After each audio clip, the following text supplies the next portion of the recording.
अब सुनिए दिग्विजय जी, अब सुनिए, सुनना पड़ेगा, ऐसे नहीं चलेगा। अगर कश्मीर वैली और जम्मू कश्मीर आज भारत के साथ है, उसका श्रेय अगर किसी को जाता है तो पंडित जवाहरलाल नेहरू को जाता, शेख अब्दुल्ला को जाता।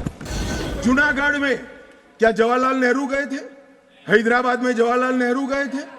लक्षद्वीप में जवाहरलाल नेहरू गए थे? जोधपुर में जवाहरलाल नेहरू गए थे? जवाहरलाल नेहरू एक ही जगह काम देखते थे, जम्मू कश्मीर में, जिसको आधा छोड़कर आ गए। अगर कश्मीर वैली और जम्मू कश्मीर आज भारत के साथ है, उसका श्रेय अगर किसी को जाता है तो पंडित जवाहरलाल नेहरू को जाता, शेख अब्दुल्ला को जाता।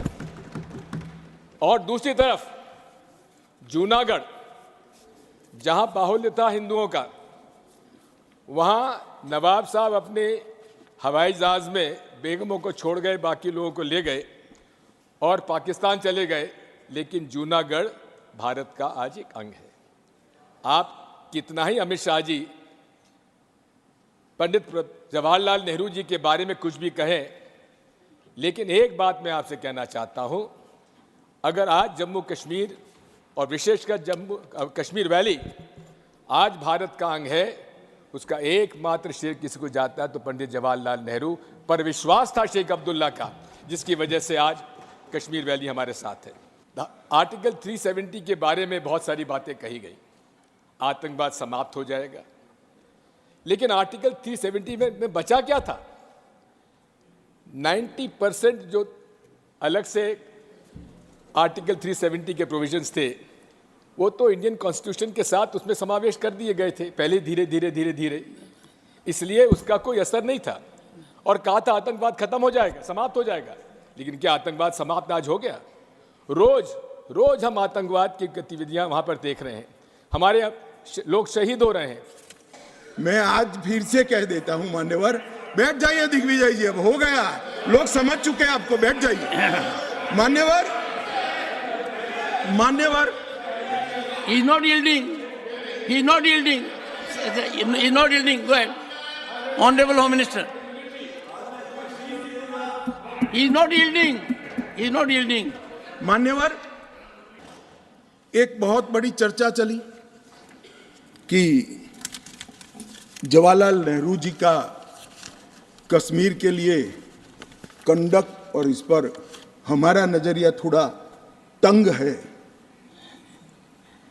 जहां तक तंग नजरिए का सवाल है साहब, देश की एक भी इंच जमीन का सवाल है, हमारा नजरिया तंग रहेगा, हम दिल बड़ा नहीं कर सकते। किसी को अधिकार नहीं है अपने बड़े हृदय को दिखाने के लिए देश का एक भूभाग देश से चला जाए और मूक दर्शक बनकर खड़े रह जाए, किसी को अधिकार नहीं। मैं आज फिर से कहता हूं, ये आरोप से मैं सहमत हूं, हमारा नजरिया तंग है, देश की एक इंच जमीन भी जाती है तो इसके लिए भारतीय जनता पार्टी का हर कार्यकर्ता सर्वोच्चता से संघर्ष करेगा, लड़ाई करेगा और लड़ेगा, हमें कोई इसमें शर्म की बात नहीं। मान्यवर, मैं कुछ बातें कहना चाहता हूं, बहुत कुछ कहा है, अभी कहा गया नेहरू के कारण कश्मीर यहां है, नेहरू जी के न होते तो शायद ये बिल ही नहीं आता और कश्मीर होता ही नहीं, इस तरह से कहा। मैं आज कहना चाहता हूं कि जो आजादी के बाद भारत की रचना को जानते हैं उनको मालूम होगा हैदराबाद में इससे भी बड़ा प्रॉब्लम हुआ था। क्या जवाहरलाल जी गए थे क्या?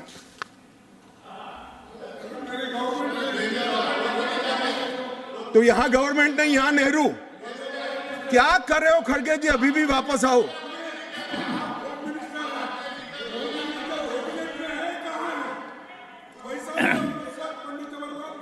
एक मिनट, रिकॉर्ड पर है, कश्मीर में दिग्विजय जी ने सरदार पटेल का नाम नहीं लिया, एक नाम लिया शेख अब्दुल्ला का, दूसरा नाम दिया जवाहरलाल नेहरू का। तो वो होम मिनिस्टर थे, क्यों नहीं दिया भाई? अब सुनिए दिग्विजय जी, अब सुनिए, सुनना पड़ेगा, ऐसे नहीं चलेगा। हमने सुना है, धैर्य से सुना है। मान्यवर जूनागढ़ में क्या जवाहरलाल नेहरू गए थे? हैदराबाद में जवाहरलाल नेहरू गए थे? लक्षद्वीप में जवाहरलाल नेहरू गए थे? जोधपुर में जवाहरलाल नेहरू गए थे? जवाहरलाल नेहरू एक ही जगह काम देखते थे, जम्मू कश्मीर में, जिसको आधा छोड़कर आ गए। एक ही जगह देखते। मान्यवर, दूसरा, विलय लेट क्यों हुआ? सारे लोग जानते हैं साहब, इतिहास को 1000 फुट नीचे दफन कर दो, वो ऐसा बीज है जो वटवृक्ष बनकर सच्चाई बाहर आ जाती है। सब जानते हैं कि हमारा विलय इसलिए लेट हुआ कि महाराजा पर किसी एक व्यक्ति को विशेष स्थान देने का आग्रह था, शेख अब्दुल्ला को विशेष स्थान देने का आग्रह था। इसके कारण विलय लेट हुआ और पाकिस्तान को आक्रमण करने का मौका मिला। मैं आज ये पूछना चाहता हूं कि इतने सारे कठिन राज्यों का विलय हो गया, कहीं पर 370 क्यों नहीं है? क्यों नहीं है? ना जोधपुर में है, ना जूनागढ़ में है, ना हैदराबाद में है, ना लक्षद्वीप में है। क्यों 370 नहीं है? कि संवेदनशील हृदय के कारण 370 है। संवेदनशील हृदय। मान्यवर, कंडीशन किसने रखी? किसने स्वीकार की? इतिहास जवाब मांगता है, देश की जनता जवाब मांगती है, जवाब देना पड़ेगा, भाग नहीं सकते इतिहास से कोई। मान्यवर, सेना भेजने में देरी क्यों हुई? और ये कहते हैं कि इसके बाद भी देरी हुई है। मैं साहब एक रेफरेंस सैम मानेकशॉ का देना चाहता हूं।